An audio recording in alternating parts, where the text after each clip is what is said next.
Baik, izin perkenalkan nama saya Arianto. Saya hari ini akan mempresentasikan untuk hasil UAS saya. Mungkin sudah kelihatan di screen-nya.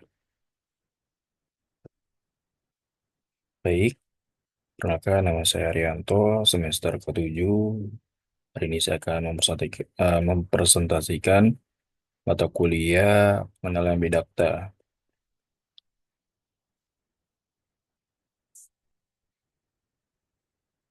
Dalam studi kasus yang pertama, tentu banyak metode apa yang digunakan dalam penelitian ini. Ada beberapa langkah. Dalam kasus implementasi di Big Data Analitik untuk mengambil keputusan di perguruan tinggi, ada beberapa metode yang dapat kita gunakan. Bisa menggunakan Apex Spark dengan platform memproses Big Data untuk mengolah data dalam skala besar dengan secara efisien. Bisa juga menggunakan metode PySpark antarmuka Python untuk Apex Spark-nya, dan mempermudah mengimplementasikan analitik data dengan Python, dan juga bisa menggunakan K-means clustering dengan algoritma unsur pervasive learning untuk mengkelompokkan data berdasarkan kemiripan fitur dalam pembelajaran dan kinerja akademik.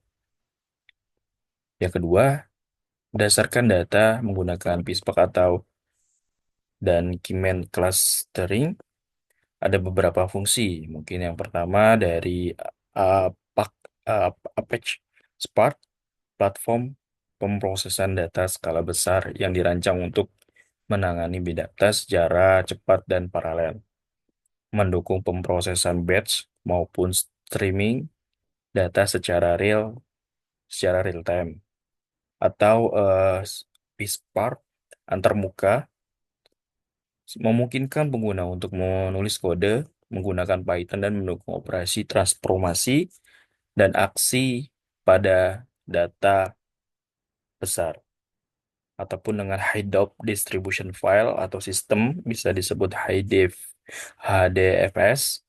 Sistem ini dapat dirancang untuk menyimpan data dalam skala besar secara aman dan efisien, dan menyediakan penyimpanan tahan banting untuk data besar yang digunakan oleh Apache Spark. Dan yang terakhir adalah Jupyter Notebook, platform interaktif untuk menulis dan mengeksekusi kode Python termasuk PySpark, dan juga memudahkan eksplorasi data, pembuatan visualisasi, dan dokumentasi analisis. Jadi setiap perangkat lunak mendukung pengelolaan dan analisis big data dengan cara yang berbeda. Memberikan kemampuan pemrosesan paralel, Python juga menawarkan fleksibilitas dalam scripting dan analisis, dan juga menyediakan platform yang interaktif. Nah, kombinasi ini memungkinkan analisis yang mendalam dan efisiensi terhadap data mahasiswa di berbagai perguruan tinggi. Yang ketiga, menjelaskan beberapa metode pre-processing yang diperlukan sebelum pemaparan. Metode ini dapat digunakan mencakup beberapa langkah. Mungkin langkah yang pertama adalah pembersihan data untuk mengidentifikasi dan menghapus entry yang tidak relevan ataupun yang duplikat, memastikan data yang digunakan akurat. Terus juga menormalisasi data yang diperlukan untuk menyamakan skala variabel, ataupun juga bisa transparansi untuk mengubah variabel kategori menjadi format numerik, atau juga bisa melalui teknik seperti prinsipal komponen analisis yang diterapkan untuk menyederhanakan data tanpa kehilangan informasi yang sangat penting. Yang keempat adalah identifikasi dan jelaskan perangkat lunak yang digunakan untuk analisis big data. yang tadi saya sebutkan. Yang pertama ada Apex Spark, ada PySpark, dan juga Python.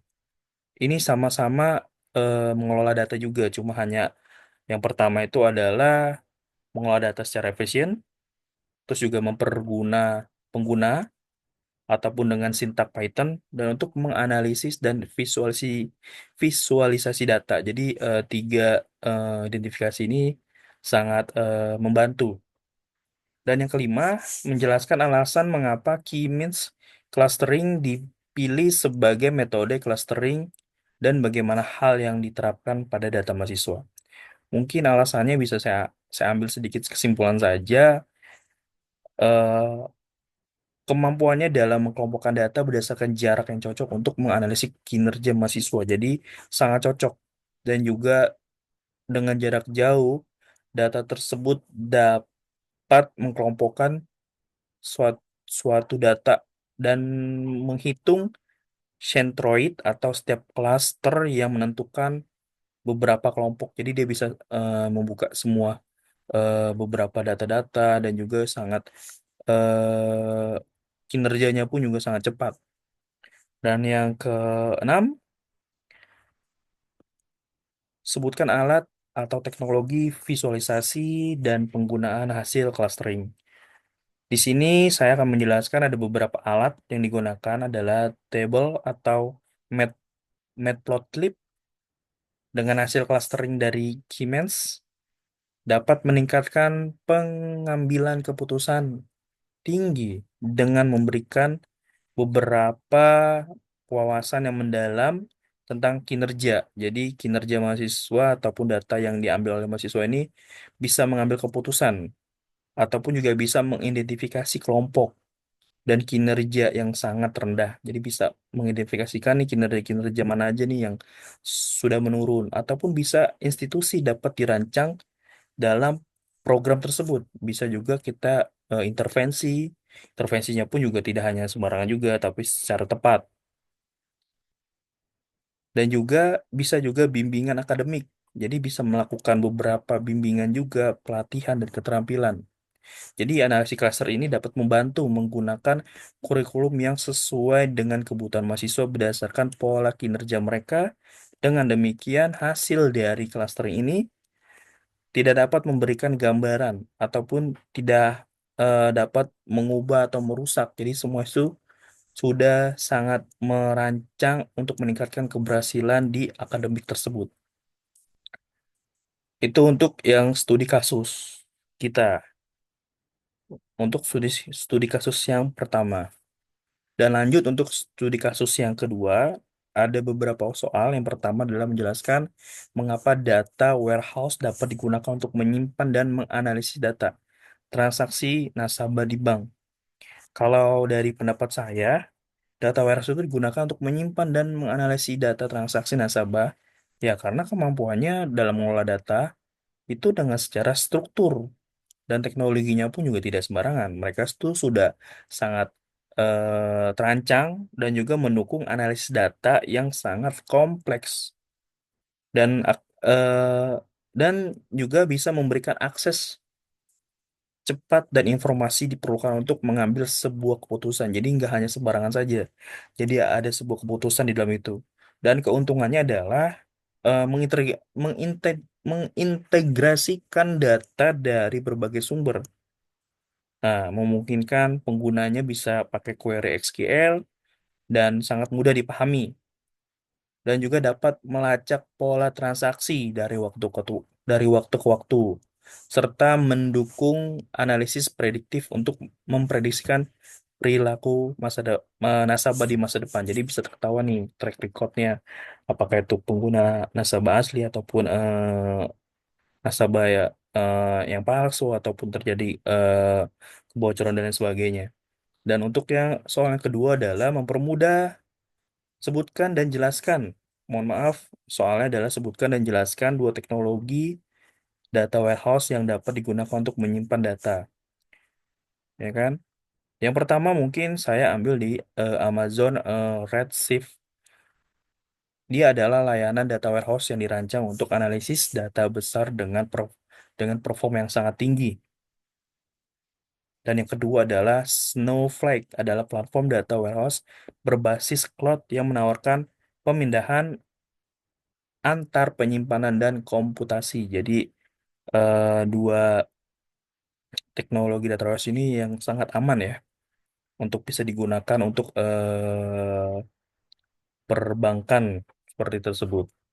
Dan soal ketiga adalah mengapa teknologi big data head seperti Hedop lebih cocok digunakan untuk analisis data transaksi. Mungkin saya ngambil jawaban itu adalah teknologi big data itu sepertinya lebih cocok karena analisis data transaksi nasabah sangat nasabah bank dibandingkan dengan teknologi database tradisional karena ada dua alasan utama. Yang pertama mungkin menangani volume data yang sangat besar karena tuh data otomatis bank itu sangat banyak gitu kan, dan juga terdistribusi yang memungkinkan bank mengelola dan menganalisis data transaksi dalam skala jumlah yang sangat besar tanpa batas kapasitas. Dan mungkin yang kedua, Hadoop itu dirancang untuk memproses berbagai jenis data, termasuk data yang tidak struktur, mungkin yang semi struktur, memberikan fleksibel dalam mengelola data yang beragam. Mungkin di situ. Dan soal yang keempat, Hadoop dan Map Reducer, Reduce, Reducer digunakan dalam studi kasus untuk menganalisa data transaksi. Mungkin saya bisa menjelaskan digunakan adalah menganalisis data transaksi nasabah bank dengan cara sistemnya adalah menyimpan data dalam Hadoop distribusi file system. Jadi memberikan kemampuan yang sangat efisien untuk menganalisis data transaksi nasabah bank yang besar dan kompleks, dan bisa memanfaatkan teknologi. Jadi bank dapat mengidentifikasi pola transaksi, mengidentifikasi penipuan atau pengambil keputusan transaksi berdasarkan wawasan data. Teknologi ini juga menjadi solusi ideal untuk pengelolaan data transaksi yang terus berkembang saat. Mungkin itu saja dari saya. Kurang lebihnya mohon maaf, baik dari perkataan dan tulisan yang saya sedang presentasikan. Semoga bermanfaat bagi kita semua. Wabillahi taufiq wal hidayah. Assalamualaikum warahmatullahi wabarakatuh.